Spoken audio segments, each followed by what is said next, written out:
Trump's state visit is set to take place fairly soon, and I think it's a mistake.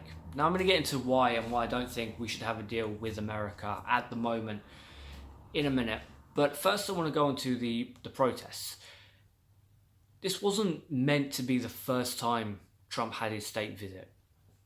It was meant to take place a while ago, but Trump kept cancelling because, well, he cottoned on to the fact that there were going to be massive protests. The best protest I've heard is the balloon in the sky mimicking the baby Trump to follow him around, which I think is just fantastic. It's absolutely, because it strikes him where it hurts the most, his ego. He doesn't care about people. I mean, if he cared about people, then he wouldn't have had to have been forced to give money to charity that he raised for charity rather than just stealing it like he's done so in the past. This is a charity he raised money for veterans, and instead of giving it to the veterans, he pocketed it. And it was only because he was running for president that he was actually forced to give that money to the veterans who he raised it for. In the past, he's done this countless times and he's never actually given the money to it. His family seems to just love the idea of raising money for charities and then keeping the money. So attacking his ego is the best way to protest Donald Trump.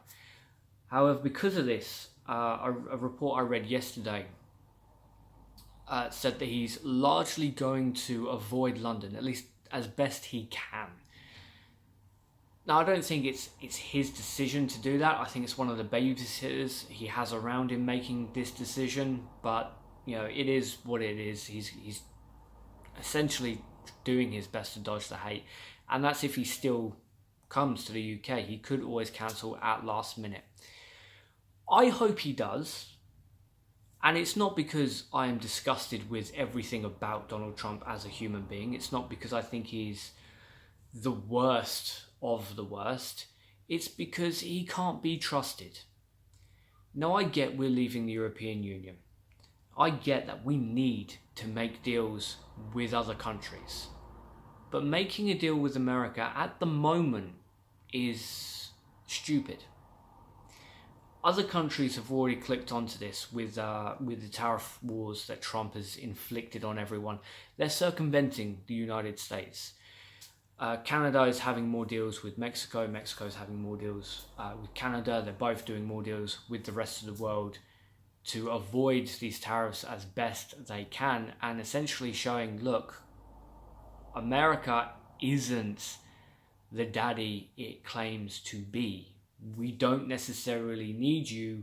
We can go the long ass way around it. Now, the positive of this, not that Trump will ever take notice, is that it shows the administration, no, you're not the king of the world. We can get our stuff elsewhere, which is something that will hit the administration when Trump leaves. So maybe Mike Pence will take notice of this.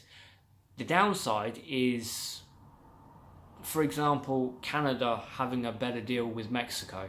Well, that deal's already done. So they're not going to just break that and then go back to America because they've already got that deal with Mexico.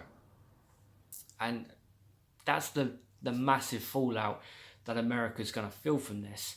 Even if Al Gore, for example, gets sworn in as president tomorrow, they're still going to have this issue and this massive fallout because of Trump. Now, the reason why I don't think we should have any dealings with America at the moment is because Trump cannot be trusted. There's a big debate with Trump's base, with Trump's supporters, even in the UK, that Trump's a brilliant businessman and of course we need to have deals with him. No, he's not. Every business he's had dealings with, he has bankrupted. He's not got the money because he's good at business. He's got the money because his dad left him $200 million. That is the only reason Trump has money. Trump has reneged on every single deal he has ever been a part of.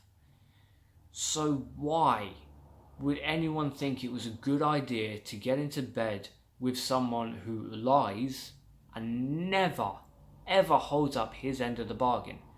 Theresa May is unbelievably dim. Now, I used to think she was really just a horrible person, but quite clever. But clearly she's not, because anyone paying attention, in fact, anyone who has access to Google, will know and can follow Trump's history. That Trump doesn't do what he says he's going to do. He doesn't fulfill his end of the bargains. All he does is screw people over time and time again, and yet she seems to be putting all of her eggs in the Trump basket, which is ridiculous. It's filling so much time with someone who's not going to give a good deal to the UK. She's filled every department full of people who do nothing but screw over the working people of the UK and feed the wealthy. Esther McVeigh, Jeremy Hunt, Boris Bloody Johnson. I mean, first off, if you put Boris Johnson as Foreign Secretary, given his track record, don't be surprised when he stabs you in the back. I don't know what's going through Theresa May's head. It doesn't make a lot of sense. But going back to the topic at hand, we need to be focusing on Canada, on Mexico, New Zealand, Australia, India. If we can't have a decent deal from the EU, I hope we can, but if we can't, then every other country around the world, barring America, because right now, America is showing that it just cannot be trusted with trade deals.